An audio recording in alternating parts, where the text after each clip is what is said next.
There's some people who like this. Some people like to watch black men going at it, taking each other out. I mean, I saw the little conflict between Corey and Antoine, and it was ugly. It was sad to watch. It was like, whoa, somebody about to get punched right now. Now, here's the part about this that I got to step in and talk about is some of these guys are in their 40s, maybe 50 years old.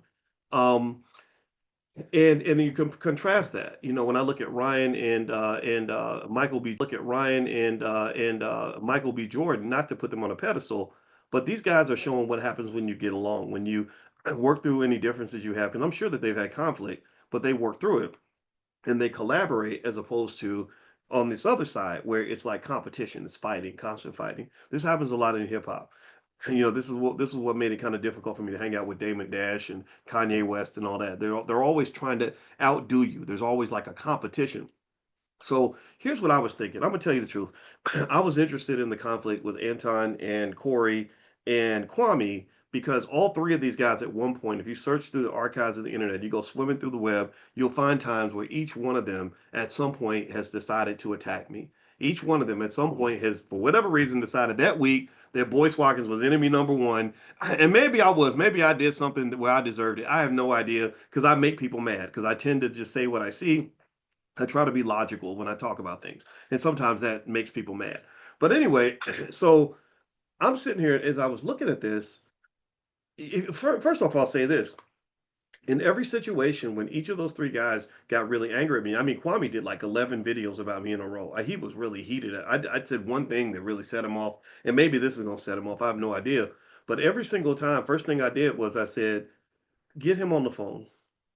I want to talk to him. Tell him to call me. He never called me, but I wanted him to.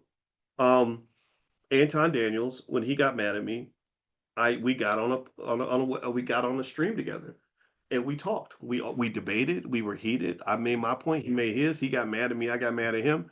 But by the time it was done, we had at least a relationship. I have Anton's phone number in my phone. I can call him.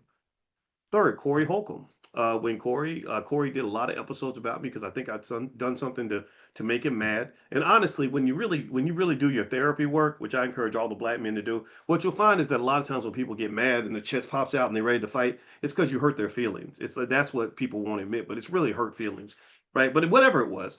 But I got on the phone with Corey and Willie D, and then me, Corey, and Willie got online together, and there's the videos out there somewhere and we worked it out publicly. And Corey said, "Hey, why don't we talk about this in public?" I said, "That's a great idea because I kind of would like to set a good example. I'd like to show what happens when you have two black men, maybe with a little bit of power. Let's say you have some powerful men. Not that I'm putting myself on any pedestal. I don't know what I am, but and you say, well, what happens if we just become teammates? Or at the very least, what happens if we find some way to coexist where we're not spending our energy trying to destroy each other and sort of look at what the common enemy is?"